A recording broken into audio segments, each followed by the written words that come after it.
Future Vision Study Center, Salem. எங்களோட videos உங்களுக்கு பிடிச்சிருந்தா லைக் பண்ணுங்க, ஷேர் பண்ணுங்க, கமெண்ட் பண்ணுங்க. மறந்துடாம சப்ஸ்கிரைப் பண்ணிட்டு கூடவே இருக்க பெல் ஐகானை கிளிக் பண்ணிடுங்க. ஸோ தட் எங்களோட வீடியோஸ் உங்களுக்கு மிஸ் ஆகாமல் வந்துட்டே இருக்கும். ஹலோ எவ்ரிவான், நம்ம இன்றைக்கி பார்க்க போகிறது யூஜி டெட் இங்கிலீஷ்க்கு யூனிட் 6 தான் பார்க்குறோம். ஸோ யூனிட் 6 அப்படிங்கிறது என்ன ஆல்ரெடி நமக்கு தெரியும். என்ன அப்படின்னு பார்த்தீங்கன்னா இந்தியன் ரைட்டிங் இன் இங்கிலீஷ், அதுதான் பார்க்க போகிறோம் இல்லைங்களா. ஸோ இந்தியன் ரைட்டிங் இன் இங்கிலீஷில் நம்ம பார்க்க போகிற இன்றைக்கான டாபிக் என்ன அப்படின்னா ப்ரோஸ். ஸோ ப்ரோஸில் எதை பார்க்க போகிறோம் அப்படின்னா the gospel of non violence by M K Gandhi. So M K Gandhi அப்படிங்கிறது யாருங்க? மோகன்தாஸ் கரம்சந்த் காந்தி. ஸோ இந்த ஒர்க்கை பொறுத்த வரைக்கும் எப்படி அப்படின்னா it is a prose. Prose அப்படின்னா எனக்கு என்னதான் இருக்குங்க, நம்மளுக்கு கண்டென்ட் மட்டும்தான் தேவைப்படும். என்னென்ன சொல்லியிருக்காங்க, என்னென்ன விஷயங்கள் எல்லாம் அவங்க போர்ட்ரைட் பண்ணியிருக்காங்க, என்னென்ன விஷயங்களை அவங்க சொல்லியிருக்காங்க, எக்ஸ்பிளைன் பண்ணியிருக்காங்க அப்படிங்கிறது தான் நம்மளுக்கு ப்ரோஸில் வரும். ஸோ இந்த ப்ரோஸை பொறுத்த வரைக்கும் நம்மளுக்கு நிறைய விஷயங்களை நம்மளுடைய காந்திஜி சொல்லியிருக்காரு. ஸோ இதில் நம்ம ஆத்தர் இன்ட்ரொடக்ஷன் அப்படின்னு பார்க்குறது நம்ம இங்கே பார்க்கக்கூடியது ஃபார் எக்ஸாம்பிள் மட்டும்தான், ஒரு 4-5 பாயிண்ட்ஸ் மட்டும்தான் பார்க்க போகிறோம். ஆனால் இதில் நீங்கள் என்ன பண்ணணும் அப்படின்னு பார்த்தீங்கன்னா மகாத்மா காந்தியோட லைஃப் ஹிஸ்ட்ரி கிடைச்சா ஒரு தடவை கேளுங்க போட்டு, இல்லை அப்படின்னா படித்து முடிச்சுடுங்க. ஸோ அதுதான் நம்மளுக்கு நல்லது. ஏன்னா இந்த ஆத்தரை பொறுத்த வரைக்கும் அவங்க எங்கேருந்து கொஷின்ஸ் எடுப்பாங்கன்னே நம்ம சொல்ல முடியாது. ஏன் அப்படின்னு பார்த்தீங்கன்னா நம்ம கண்டிப்பாக தெரிஞ்சிருக்க வேண்டிய ஒரு லைஃப் ஹிஸ்ட்ரி தான் இது இல்லைங்களா. ஸோ நம்மளுடைய தேசத்தந்தை அப்படின்னு சொல்லக்கூடிய அந்த மகாத்மா காந்தியை பற்றி நம்ம ஒரு சில நிகழ்வுகள் மட்டும் படித்தோம் அப்படின்னா அது சரியாக வராது. ஸோ அவருடைய லைஃப் ஹிஸ்ட்ரி, அவருடைய அந்த பேட்ரியாட்டிக் மூமெண்ட்ஸ்லாம் என்னென்ன அப்படிங்கிறத ஃபுல்லாக நம்ம அனலைஸ் பண்ணி பார்க்கணும். ஸோ இந்த ஆத்தர் இன்ட்ரொடக்ஷனில் நம்ம ரொம்ப பார்க்க போனால் ஒரு 2 to 3% மட்டும்தான் நம்ம இப்போ பார்க்க போகிறோம். ஏன் அப்படின்னா இதுவுமே உங்களுக்கு எந்த மாதிரி நீங்கள் கொஷின்ஸ்க்காக கேதர் பண்ணணும் விஷயங்களை அப்படின்னு தெரிஞ்சுக்கிறதுக்காக தான் இது. இதை தவிர நீங்கள் நிறைய பாயிண்ட்ஸை இந்த ஒரு ஆத்தருக்கு மட்டும் நீங்கள் தெரிஞ்சுக்கணும். ஏன் அப்படின்னு பார்த்தீங்க அப்படின்னா இதில் நமக்கு மகாத்மா காந்தி வராங்க, ராதாகிருஷ்ணன் வராரு, அண்ட் தென் அப்துல் கலாம் வராங்க. ஸோ இவங்க எல்லாம் நம்மளுடைய நாட்டில் எப்படி இருந்திருக்காங்க, லிட்ரேச்சர் மட்டும் இல்லை அரசியல் தலைவர்களாகவும் இருந்திருக்காங்க இல்லைங்களா. ஸோ இப்போ காந்திஜியை பற்றி நம்ம பார்க்கும்போது காந்திஜி இலக்கியத்துக்காக மட்டும் நம்ம அவரை பார்க்க முடியாது. அதை தவிர்த்து அவர் எந்த விஷயத்தில் ரொம்ப பிரபலமானவர் அப்படின்னு பார்த்தீங்கன்னா நம்மளுடைய சுதந்திரம் அப்படிங்கிற அந்த சுதந்திர போராட்டத்தில் ரொம்ப முக்கியமானவராக இருக்கார் இல்லைங்களா. ஸோ அப்போ கொஷின்ஸ் ஒன்லி லிட்ரேச்சர் பேசிஸில் தான் கேட்பாங்க. என்ன எழுதியிருக்காங்க, எங்கே பிறந்திருக்காங்க, எங்கே வளர்ந்துருக்காங்க, அதை மட்டும் கேட்பாங்களா அப்படின்னா கண்டிப்பாக கேட்கவே மாட்டாங்க. ஒரு சில கேள்விகள் வருமே தவிர மீதி முழுக்க அவங்க எதில் அதிகமாக பிரபலப்படுத்தப்பட்டாங்க, எதில் அதிகமாக பிரபலமானாங்க, இல்லை இப்படி இவங்களுடைய கருத்துக்களை எதில் நிறையா சொல்லியிருக்காங்க அப்படிங்கிற மாதிரி தான் நம்மளுக்கு கேள்விகள் வரும். அதனால் இந்த மாதிரியான எழுத்தாளர்கள் எழுதுறத படிக்கும்போது நம்ம அவங்களுடைய லைஃப் ஹிஸ்ட்ரியை ரொம்ப தெளிவாக படிச்சுக்கணும். அது மட்டும் இல்லை, இவங்க ரொம்ப நமக்கு புதிதாக இருக்கவங்க இல்லைங்களா. ஸோ புதுசாக இருக்கவங்க இல்லை, இவங்க எல்லாம் ரொம்ப பழக்கப்பட்ட பெயர்கள், பழக்கப்பட்ட உருவங்கள், நம்ம மனதில் பதிந்த உருவங்கள். ஏன்னா ஈவன் ஸ்கூல் டேஸ்லேருந்து நம்ம இப்போ வரைக்கும் என்ன படிச்சுட்ருக்கோங்க, காந்திஜி அப்படிங்கிறவரை பற்றி ஒவ்வொரு நியூஸாக கேதர் பண்ணி நம்ம ஸ்டோர் பண்ணிகிட்ருக்கோம். அதனால் அதெல்லாம் ரீகால் பண்ணுற மாதிரி தான் இருக்கும் இவங்களுடைய லைஃப் ஹிஸ்ட்ரியை அண்ட் ஒர்க்ஸை நம்ம படிக்கும் போது. ஸோ அவங்களோட ஓவராலாக லைஃப் ஹிஸ்ட்ரி நம்ம படிச்சுக்கணும். அதோடு சேர்த்து இலக்கியத்திற்கு அவர்கள் ஆற்றிய பங்கு என்ன அப்படிங்கிறதையும் நம்ம நல்லா தெரிஞ்சுக்கணும். ஸோ அந்த வகையில் the gospel of non violence by M K Gandhi இதில் என்ன சொல்ல வராரு அப்படிங்கிறது நம்மளுக்கு அந்த தலைப்பை பார்த்தாவே புரிஞ்சிடும். That is gospel of non violence தான் அவருடைய மிகப்பெரிய ஒரு ஆயுதமே. என்ன அப்படின்னா இந்த நான் வயலன்ஸ் தான், வன்முறையற்ற அமைதி அப்படிங்கிறது தான் அவருடைய அந்த ஒரு தாரக மந்திரமாக இருந்தது இல்லைங்களா. ஸோ அந்த நான் வயலன்ஸ்னால் என்ன, அதை எப்படி நம்ம கொண்டுட்டு போகணும், அதோடைய பலன்கள் என்ன, அதனுடைய பண்பு என்ன, இந்த மாதிரி full and full non violence அப்படிங்கிறது என்ன, எப்படி யூஸ் பண்ணும், அதோட சென்ஸ் என்ன, அது எந்த மாதிரி நம்மளுக்கு பயன்பட்டிருக்கு, அது எங்கேருந்து இவருக்கு இந்த தாட் வந்தது அப்படிங்கிற மாதிரி எல்லாம் தான் நம்மளுடைய இந்த ஒர்க்கை கொடுத்துருக்காரு. ஸோ இதே தான் அவர் என்ன பண்ணுறாருங்க, அந்த செய்திகள் மூலியமாக மற்றவர்களுக்கு எப்படி இருக்கணும் அப்படிங்கிறதையும் சொல்லித்தராரு. ஸோ அந்த வகையில் பார்க்கும்போது the gospel of non violence அப்படிங்கிறதுல full and full non violence பற்றின மெசேஜஸ் மட்டுமே தான் மக்களுக்கு கொடுத்துருக்காரு. அதனால தான் that is called gospel. So அந்த நற்செய்தி அவர் சொல்லக்கூடிய அந்த விஷயங்கள் எல்லாமே ரொம்பவுமே ஆக்கப்பூர்வமானதாகவும் ஏற்றுக்கொள்ளக்கூடியதாகவும் இருக்குது. அப்படிங்கிறனால தான் இந்த நான் வயலன்ஸ் பற்றின இந்த செய்திகள் எல்லாம் நம்ம என்ன சொல்கிறோம், காஸ்பல் அப்படின்னு சொல்லி சொல்கிறோம். ஸோ இப்போ பார்க்க போகிறது நம்ம the gospel of non violence prose by M K Gandhi, that is Mohandas Karamchand Gandhi. எப்போ பிறந்திருக்காருங்க, அக்டோபர் 2, 1869 பிறந்திருக்காரு. ரொம்ப ரொம்ப முக்கியம், 1869 பிறந்திருக்காரு. குஜராத்தில் போர்பந்தர் அப்படிங்கிற இடத்துல பிறந்திருக்காரு.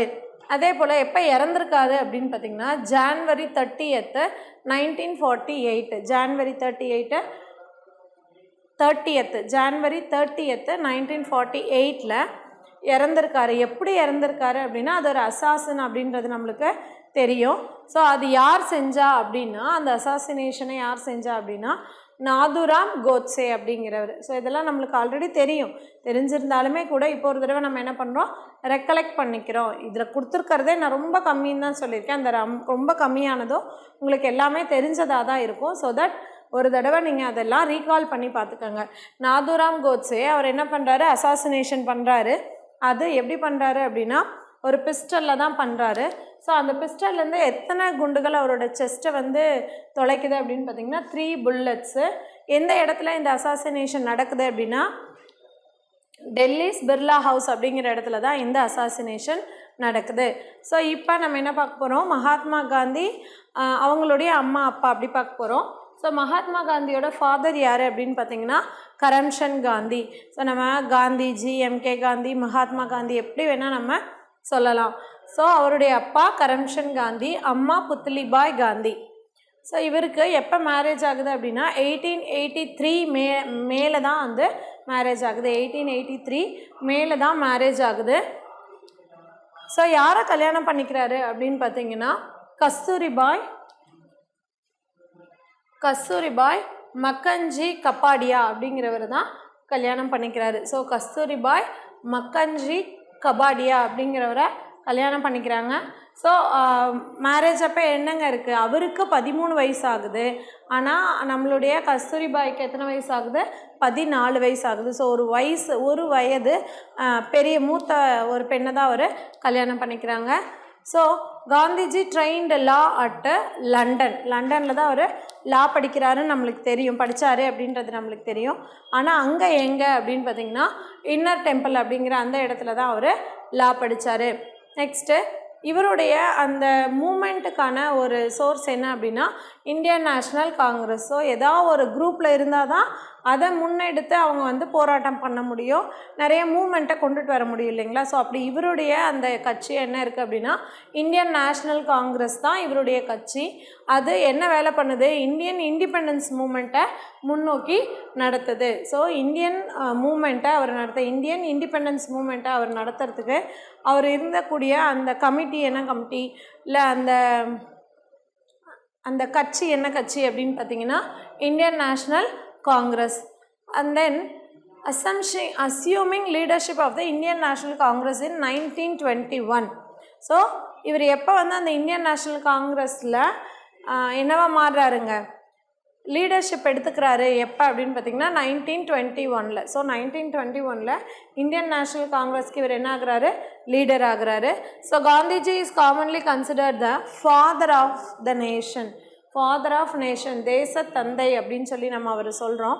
அதை என்ன சொல்கிறாங்க அப்படின்னு பார்த்திங்கன்னா பாபு அப்படின்னு சொல்லி சொல்கிறாங்க. இதே குஜராத்தியில் ஃபாதர் அப்படிங்கிற அந்த இதுக்கு எப்படி கூப்பிடுவாங்க அப்படின்னா பாப்பா அப்படின்னு சொல்லி கூப்பிடுறாங்க. ஸோ பாப்பா அப்படின்றது நமக்கு மேக்ஸிமம் அந்த குஜராத்தி லாங்குவேஜில் அந்த மாதிரி அப்பாவை கூப்பிடுறாங்க.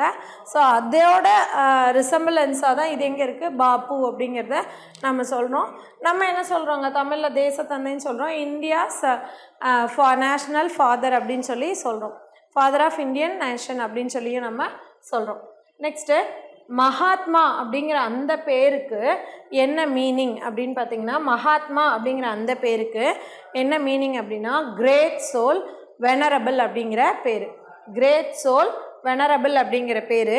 இது எப்போ அவருக்கு கிடைச்சிது அப்படின்னு பார்த்திங்கன்னா 1914 இன் சவுத் ஆஃப்ரிக்காவில். ஸோ இவருடைய லைஃப் ஹிஸ்ட்ரி நமக்கு படிக்கும் போதே தெரியும்.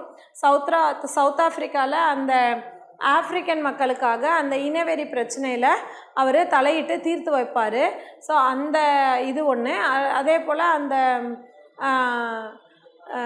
டெம்பிள்குள்ளெல்லாம் போகக்கூடாதுன்னு சொல்லுவாங்க. ஸோ அந்த இடத்துல இவர் போய் அவங்கள காப்பாற்றி கொடுப்பாரு. ஸோ அப்படி இருக்கக்கூடிய அந்த சவுத் ஆஃப்ரிக்காவில் அவர் பண்ண அந்த ஒரு இதுக்காக தான் அவருக்கு என்ன பேர் கொடுத்துருக்காங்க அப்படின்னு பார்த்தீங்கன்னா மகாத்மா அப்படிங்கிறது. ஸோ ஃபஸ்ட்டு மகாத்மாங்கிற அவருக்கு அந்த பட்டம் எங்கே கொடுக்கப்பட்டது அப்படின்னா இன் சவுத் ஆஃப்ரிக்கா 1914. அடுத்து நிறைய இவர் ஒர்க்ஸ் எழுதியிருக்காரு. ஸோ அந்த மாதிரியான ஒர்க்ஸில் நவ்ஜீவன் அப்படிங்கிறது 1925 to 1929 வரைக்கும் எழுதியிருக்காரு. Young India 1919 to 1932. ஹரிஜன் அப்படிங்கிறத 1933 1956 வரைக்கும். ஆஷ்ரம் அப்சர்வன்சஸ் அப்படிங்கிறத 1933 எழுதியிருக்காரு. ஸோ இவருடைய ஒர்க்ஸில் நம்ம கொஞ்சம் இம்பார்ட்டண்ட்டாக பார்க்கக்கூடியது இந்த 4 ஒர்க்காக இருக்குது. So Navajivan, Young India, Harijan and Ashram observances அப்படிங்கிறத பார்க்குறோம். ஸோ இந்த ஆஷ்ரம் அப்சர்வன்சஸ்க்கு இன்னொரு பேர் என்ன அப்படின்னா எரவ்டா மந்திர். எரவ்டா ஃப்ரம் எரவ்டா மந்திர் அப்படின்னு சொல்லி சொல்கிறாங்க. ஸோ இது அந்த ஆசிரமத்தை எங்கே இருந்தது அந்த ஆசிரமம் அப்படின்னா அந்த எரவ்டா மந்திரில் ஆசிரமம் இருந்தது அப்படின்னு சொல்லி நம்ம பார்க்குறோம். நெக்ஸ்ட்டு இவரோட அந்த பொலிட்டிக்கல் ஆக்டிவிட்டியில் நிறைய ஆக்டிவிட்டீஸ் இவரது இருக்குது. இதில் 1-2 மட்டும் நம்ம பார்க்குறோம். ஸோ தண்டி மார்ச் அப்படின்னா என்னங்க, தண்டியில் போய் உப்பு எடுத்துகிட்டு வந்தார் இல்லைங்களா. ஸோ அந்த இதை தான் நம்ம தண்டி மார்ச் அப்படிங்கிறோம் 1930. அடுத்து குவிட் இண்டியா மூமெண்ட் அப்படிங்கிறது அந்த வெள்ளையனே வெளியேறு இயக்கம் இருக்குது இல்லைங்களா, அது சம்மந்தமாக இருக்கக்கூடிய அந்த இதை தான் என்ன சொல்கிறோம், எப்போ வந்தது அப்படின்னா 1942 வந்தது. ஸோ குவிட் இண்டியா மூமெண்ட் அப்படிங்கிறதும் இந்த வெள்ளையனே வெளியேறு இயக்கம் அப்படிங்கிறதும் 1942 வந்தது. அதே போல் அக்டோபர் 2 அவருடைய பர்த் டேட்டான அக்டோபர் 2 என்ன சொல்கிறோம் அப்படின்னா world wide as a international day of non violence. உலகம் முழுக்க இன்டர்நேஷ்னல் டே ஆஃப் நான் வயலன்ஸ்னு எதை கொண்டாடுறோம் அப்படின்னா அக்டோபர் 2 தான். ஸோ வேர்ல்டு முழுக்க இன்டர்நேஷ்னல் டே ஆஃப் நான் வயலன்ஸ்னு எதை கொண்டு வரோம் அப்படின்னா அக்டோபர் 2. ஓகேங்களா. ஸோ இந்த அக்டோபர் 2 நம்மளுடைய காந்தியினுடைய பிறந்த நாள். காந்தியினுடைய நினைவு நாள் ஜான்வரி 30, 1948. ஸோ இப்போ நம்ம இது ரொம்ப கம்மியாக தான் பார்த்துருக்கோம் ஆத்தரோட இன்ட்ரடக்ஷன். அண்ட் தென் நம்ம ஒர்க்கை தான் பார்ப்போம். ஸோ மீதி நிறைய அவரை பற்றின கேள்விகள் இருக்குது. அதெல்லாம் நீங்கள் தனியாக அவங்கவுங்களுடைய இண்டிவிஜுவலிசம்க்கு ஏற்ற மாதிரி நீங்கள் நிறைய கலெக்ட் பண்ணி படிக்கலாம். ஸோ நம்ம இப்போ சம்மரி பார்க்கலாம். ஸோ நம்ம இப்போ சம்மரி பார்க்க போகிறோம். எதுக்கு அப்படின்னா the gospel of non violence இல்லையா. ஸோ நான் வயலன்ஸ் அப்படின்னா என்னங்கிறத முதல்ல பார்க்குறோம். நான் வயலன்ஸ் அப்படிங்கிறது நம்ம பார்க்குறோம். வயலன்ஸ் அப்படின்னா வன்முறை. அப்போ நான் வயலன்ஸ் அப்படின்னா வன்முறை அல்லாத, வன்முறை அற்ற, வன்முறை தேவையில்லை அப்படிங்கிறது தான் இங்கே சொல்கிறாங்க. ஸோ நான் வயலன்ஸ் தேவையே இல்லை. வன்முறை, அடக்குமுறை, இந்த போராட்டம், சண்டை போடுறது அதெல்லாம் எதுவுமே தேவையில்லை. அமைதியாக இருக்கிறது மட்டும்தான் நம்மளுடைய வாழ்க்கைக்கு தேவை அப்படிங்கிற மாதிரியான விஷயங்களை சொல்லக்கூடியது தான் இந்த காஸ்பல் ஆஃப் நான் வயலன்ஸ் அப்படிங்கிறது. ஸோ அதில் நம்ம இப்போ பாயிண்ட்டாக பார்க்க போகிறோம். So first point, the religion of non-violence is not meant merely for the rishis and saints. It is meant for the common people as well. So இந்த வன்முறை இல்லாமல் அமைதியாக இருக்கணும் அப்படிங்கிறது யாருக்கு மட்டும் கிடையாது, ரிஷிஸுக்கு, ஞானிகளுக்கு, யோகிகளுக்கு, அந்த மாதிரி இருக்கவங்களுக்கு மட்டும் கிடையாது, சாமியாருங்களுக்கு மட்டும் கிடையாது. It is to common people. இது யாருக்கும் பொருந்தக்கூடியதாக இருக்குது, காமன் பீப்புளுக்கும் பொருந்தக்கூடியதாக தான் இருக்குது. ஸோ வயலன்ஸ் இல்லாமல் நான் வயலன்ஸாக இருக்கிறது அப்படிங்கிறது ரிஷிகளுக்கு மட்டுமல்ல, காமன் பீப்புள், சாதாரண மனிதர்களுக்கும் அது ரொம்ப ரொம்ப முக்கியம் அப்படிங்கிறது தான் நம்மளோட ஃபர்ஸ்ட் பாயிண்டில் சொல்கிறாங்க. ரெண்டாவது, the dignity of a man requires obedience to a higher law to the strength of the spirit. So இப்போ ஒரு காமன் மேனோட ஒபீடியன்ஸ் அப்படிங்கிறது எதில் இருக்குது அப்படின்னா அவன் லாவை பிரேக் பண்ணாமல் கீப்பப் பண்ணுறதுல தான் இருக்குது அப்படின்னு சொல்கிறாங்க. இப்போ இந்த லாஸ் எல்லாம் எதுக்காக வந்தது அப்படின்னு பார்த்திங்கன்னா லாஸ் ஃபார் பீப்புள் இல்லைங்களா. ஸோ எல்லா மக்களையும் சமமாக நடத்துவதற்கும் ஒரு ஒழுங்குமுறைக்காகவும் தான் கொண்டு வந்தது இந்த லாஸ் எல்லாமே. ஸோ இப்போ ஒரு மனுஷன் அப்படிங்கிறவன் அந்த லாவை பின்பற்றி நடக்கிறது, லாவை ஏற்றுக்கிட்டு நடக்கிறது அப்படிங்கிறது தான் உண்மையான ஒபீடியன்ஸ் அப்படிங்கிறது தான் இங்கே சொல்கிறாங்க. ஸோ அதுதான் அவனுடைய ஸ்பிரிட் அண்டு ஸ்ட்ரென்த்தாகவும் இருக்கும் அப்படிங்கிற மாதிரியும் சொல்கிறாங்க. நெக்ஸ்ட் பார்த்தீங்க அப்படின்னா த rishis who discovered the law of non-violence in the midst of violence were greater genius than the Newton அப்படின்னு சொல்கிறாங்க. ஸோ நியூட்டன் அப்படிங்கிறவருக்கு நம்மளுக்கு தெரியும் he is a scientific genius இல்லைங்களா. ஸோ அந்த விஞ்ஞானியை விடவும் எது ரொம்ப புத்திசாலித்தனம் அப்படின்னு பார்த்தீங்க அப்படின்னா இல்லை யார் ஜீனியஸ் அப்படின்னு சொன்னாங்கன்னா இவ்வளவு வயலன்ஸ் இருக்கும்போது சுற்றியும் இவ்வளோ வயலன்ஸ் இருக்கும்போது நான் வயலன்ஸ் தான் நல்லது அப்படிங்கிறத கணிச்சு சொல்லக்கூடிய அந்த ஞானிகள் தான் இருக்கிறதுலையே அறிவில் சிறந்தவர்கள் அப்படின்னு சொல்கிறாங்க. So who discovered the law of non violence, non வயலன்ஸை கீப்பப் பண்ணணும், நான் வயலன்ஸ் தான் முக்கியம் அப்படின்னு ஒரு விதியை கொடுக்கக்கூடிய ஞானிகள் யாரை விடவும் மேம்பட்டவர்கள், நியூட்டனை விடவும் மேம்பட்டவர்கள் அப்படின்னு சொல்கிறாங்க. அதுவும் எப்படிப்பட்டதாக இருக்குது, சுற்றியும் வயலன்ஸாக இருக்கும்போது, சுற்றியும் வன்முறைகள் தலை தோங்கி இருக்கும்போது அங்கே வன்முறை இல்லாத சமுதாயம் எப்படி இருக்கும் அப்படிங்கிறத சொல்லக்கூடிய இந்த ஞானிகள் தான் ரொம்ப அறிவில் சிறந்தவர்கள் அப்படின்னு சொல்கிறாங்க. I know the only one way, the way of ahimsa, the way of himsa goes against my grain. இதில் மகாத்மா காந்தி பற்றி சொல்கிறாரு. அவருக்கு ஒரே ஒரு வழி தான் தெரியும், அந்த வழி அகிம்சா மட்டும்தான். ஸோ இந்த அகிம்சைக்கு எதிரான ஹிம்சா அப்படிங்கிறது என்னுடைய எண்ணங்களுக்கும் என்னுடைய பயிர்களுக்கும் எதிரானது, அதாவது என்னுடைய செயல்பாடுகளுக்கு எதிரானது, என்னுடைய விளைச்சலுக்கு அது எதிரானது, நான் சொல்லக்கூடிய அந்த கொள்கைகளுக்கு எதிரானது அப்படிங்கிறது தான் இங்கே சொல்கிறாங்க. புரியுதுங்களா. ஸோ தன்னுடைய கொள்கைகளுக்கு எதிரானதாக எதை சொல்கிறாரு அப்படின்னா ஹிம்சான்னு சொல்கிறாரு. ஏன் அப்படின்னா அவருடைய கொள்கை ஒன்று தான், that is ahimsa. So I have been a gambler all my life. அவருடைய வாழ்க்கையில் அவர் எப்படி இருக்கா அப்படின்னு சொல்கிறாருன்னா ஐ ஆம் அ கேம்லர் அப்படின்னு சொல்கிறாரு. Next I learned the lesson of non violence from my wife Kasturibai. She became my teacher in non violence. இந்த நான் வயலன்ஸ்னால் எந்தளவு எஃபெக்டிவ்னஸ் வருது அப்படிங்கிறத நான் எங்கேருந்து தெரிஞ்சுக்கிட்டேன் அப்படின்னா என்னுடைய ஒய்ஃபான கஸ்தூரிபா கிட்டே இருந்து தான் நான் தெரிஞ்சுக்கிட்டேன்.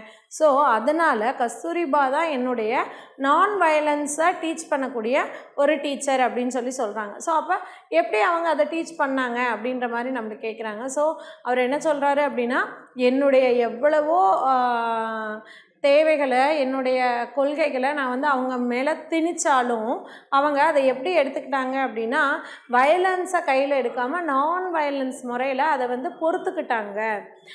அதுக்கப்புறமா அவங்க எந்தளவு அதை தாங்கிக்கிட்டாங்களோ பொறுத்துக்கிட்டாங்களோ அதுக்கு ஏற்ற மாதிரி அதை விட அதிகமான ஒரு கெயினை அவங்க அனுபவித்தாங்க. இப்போ எப்படின்னா ஒரு ஹஸ்பண்ட் அண்ட் ஒய்ஃப்குள்ளே ஹஸ்பண்ட் எந்தளவு தொந்தரவு கொடுக்குறாங்க அதை ஒய்ஃப் சகிச்சுக்கிட்டாங்க அப்படின்னா அந்த நான் வயலன்ஸை அவங்க கீப்பப் பண்ணாங்க அப்படின்னா அதுக்கு பின்னாடி கிடைக்கக்கூடிய பெனிஃபிட்ஸ் அவங்களுக்கு டபுளாக இருக்குது அப்படிங்கிறத கஸ்தூரிபா கிட்ட இருந்து தான் நான் தெரிஞ்சுக்கிட்டேன். ஸோ என்னுடைய ஓன் வில்னால் என்னுடைய சொந்த விருப்பங்களை அவங்க மேலே திணிக்கும் போது அவங்க அதை அப்படியே ஏற்றுக்கிட்டாங்க. அதுவும் பொறுமையாக ஏற்றுக்கிட்டாங்க, எதிர்க்காமல் பொறுமையாக ஏற்றுக்கிட்டாங்க. அப்படி ஏற்றுக்கிட்டு அவங்க செயல்படும் போது இல்லை பொறுத்து கொள்ளும் போது அதற்கான கெயினை அவங்க 2 மடங்கு அனுபவிச்சாங்க. ஸோ அதிலிருந்து தான் எனக்கு இந்த நான் வயலன்ஸ் மேலே ஒரு பற்றே ஏற்பட்டது அப்படின்னு சொல்கிறாங்க. அதனால தான் ஷீ ஈஸ் மை டீச்சர் அப்படின்னு சொல்கிறாங்க. பர்டிகுலராக இந்த நான் வயலன்ஸுங்கிற அந்த ஒரு சென்ஸ் டீச் பண்ணதுக்கு அப்படிங்கிற மாதிரி சொல்கிறாங்க. நெக்ஸ்ட்டு இது அவருடைய கொட்டேஷன் தான். I must not flatter myself with the belief, nor allowed friends to entertain the belief that I have exhibited. So இப்போ எனக்கு ஒரு பிலீவ் இருக்குது, நான் வந்து ஒரு பிலீவை கீப் அப் பண்ணுறேன், நான் வந்து அதை நினச்சி ரொம்பவும் பெருமைப்படலை, நான் ரொம்ப அதை பற்றி புகழ்ந்து பேச சொல்லலை, என்னுடைய ஃப்ரெண்ட்ஸை வந்து அதை பற்றி புகழ்ந்து சொல்லலை, அவங்களையும் கீப் அப் பண்ணுங்கன்னு சொல்லலை. நான் எனக்குன்னு ஒரு கொள்கையும் அதுக்கான வழிமுறைகளையும் வச்சிட்ருக்கேன், அதுபடி நான் வந்து ஃபாலோ பண்ணுவேன்.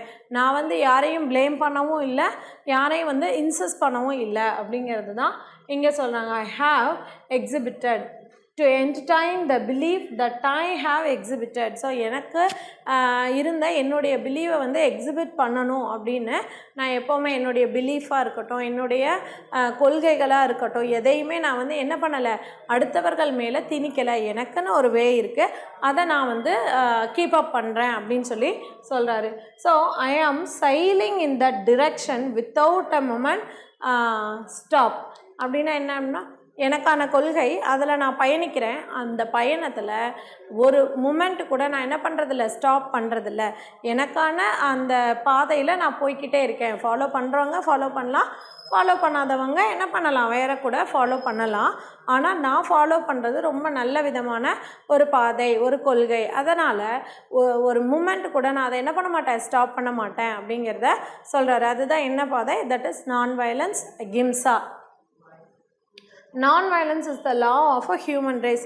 மனித இனத்திற்கே முக்கியமான ஒரு விதி அப்படின்னா அது என்ன அப்படின்னா இந்த நான் வயலன்ஸ் அப்படிங்கிறது தான். அதாவது அகிம்சை அப்படிங்கிறது தான் அந்த வன்முறையற்ற அந்த சமுதாயம் அப்படிங்கிறது தான் மனித சமுதாயத்துக்கே உண்டான ஒரு விதியாக நான் சொல்கிறேன் அப்படிங்கிறாரு. Next, non violence affords all fullest protection to one's self, no assistance in the defense of ill-gotten gains and immoral activities. So இந்த அகிம்சையை, இந்த நான் வயலன்ஸை நான் ஃபாலோ பண்ணுறதுக்கு எனக்கு எந்த ஒரு சப்போர்ட்டும் தேவையில்லை. இந்த நான் வயலன்ஸை ஃபாலோ பண்ணுறதுக்கு ஃபுல் ஆஃப் ப்ரொடெக்ஷன் எதுவுமே எனக்கு தேவை கிடையாது. ஏன் அப்படின்னா, இம்மாரல் ஆக்டிவிட்டீஸும் ஆக்டிவிட்டீஸும் செய்யும்போது அதுக்கு எதாவது சப்போர்ட் இருக்கா, அதுக்கு எதாவது டிஃபென்ஸ் இருக்கா, இல்லையே. ஸோ அதுபோல் இந்த நான் வயலன்ஸை நான் கீப்பப் பண்ணும்போது எந்த ஒரு ப்ரொடெக்ஷனும் எந்த ஒரு இதுவுமே வந்து எனக்கு தேவையில்லை. இதை நான் ஃபாலோ பண்ணுறேன் அப்படிங்கிறது மட்டுமே போதும். இதை நான் என்ன பண்ணுவேன், ஃபுல்லாக வந்து நான் இதை ஃபாலோ பண்ணுவேன். The non violence affords the fullest protection to the one's self. ஒருத்தருடைய நிலைக்கு, ஒருத்தருடைய தன்மைக்கு கொடுக்கக்கூடிய ஒரு ஃபுல் ப்ரொடெக்ஷன் அப்படிங்கிறது இந்த நான் வயலன்ஸ் தான் அப்படின்னு சொல்லி சொல்கிறாங்க. For the way of non violence and the truth is the sharp as razors edges அப்படின்னு சொல்கிறாங்க.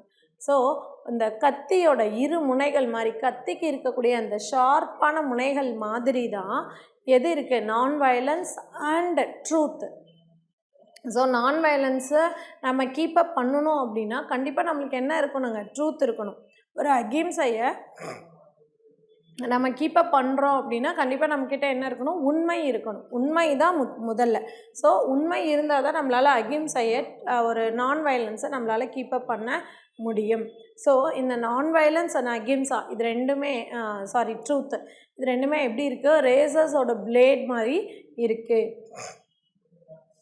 The very first step in non-violence is that truthfulness, humility, tolerance and loving kindness. So நம்ம நான் வயலன்ஸாக இருக்கிறோம், நான் வந்து நான் வயலன்ஸ் அப்படிங்கிற ஒரு அகிம்சை அப்படிங்கிற ஒரு தன்மையை நான் ஃபாலோ பண்ணுறேன், நான் ஒரு அகிம்சைவாதி, நான் ஒரு நான் வயலண்டியர் அப்படின்னு நான் சொல்கிறேன் அப்படின்னா என்கிட்ட என்னெல்லாம் இருக்கணும் அப்படின்னு பார்த்திங்கன்னா, ஃபஸ்ட்டு ட்ரூத்ஃபுல்னஸ் இருக்கணும், உண்மை இருக்கணும், அப்புறம் ஹியூமிலிட்டி இருக்கணும், தென் டாலரன்ஸ் இருக்கணும், தென் லவ்விங் கைண்ட்னஸ் இருக்கணும். ஸோ இதெல்லாம் இருந்தால் தான் என்னால் என்ன பண்ண முடியுங்க, நான் வந்து கீப்பப் பண்ணுறேன் அப்படின்னு சொன்ன அந்த வேவை என்னால் கீப்பப் பண்ண முடியும்.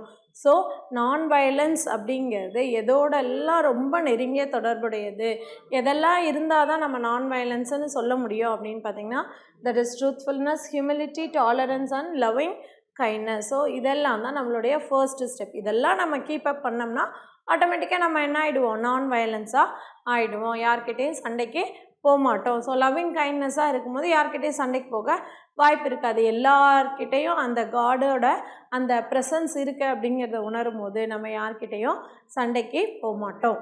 டிஎன்பிஎஸ்சி, டெட், டெட் நியமன தேர்வு PC, SI, TRB, agri, forest, railway போன்ற அனைத்து போட்டித் தேர்வுகளுக்கும் நேரடி மற்றும் ஆன்லைன் வகுப்புகள் ஆரம்பம். அனைத்து போட்டித் தேர்வுகளுக்கும் ஸ்டடி மெட்டீரியல் கிடைக்கும். நேரடி மற்றும் போஸ்டல் டெஸ்ட் பேட்ச் வசதியும் உண்டு. தொடர்புக்கு future vision study centre, Salem.